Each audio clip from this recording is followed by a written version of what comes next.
বন্ধুরা সবাই কেমন আছো? হ্যাঁ, আমি ভালো আছি। অনেকদিন পর গ্রামে আসলাম। তোমরা দেখতে পাচ্ছ গ্রামের কি সুন্দর পরিবেশ।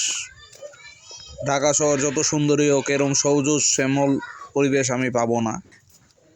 দেখার মতন পরিবেশ তোমরা দেখতে পাচ্ছ চারদিকে। রোডটাও খুব ভালো লাগতেছে, ঠান্ডা ঠান্ডা পরিবেশ। এটা হলো ওজং থানার মসুদগো গ্রাম, আমার শ্বশুরবাড়ি।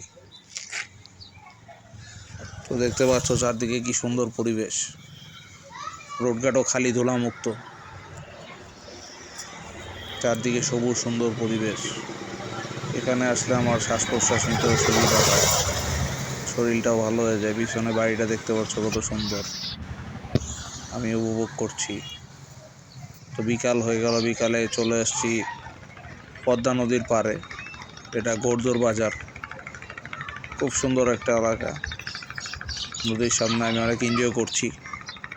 নদীর ঠান্ডা ঠান্ডা বাতাস, পানি দিয়ে হাঁটছি, দেখতে পাচ্ছ। তো বন্ধুরা, ভিডিওটা যদি ভালো লেগে থাকে সবাই সাবস্ক্রাইব করো, লাইক করো, কমেন্ট করো। ওকে, ধন্যবাদ।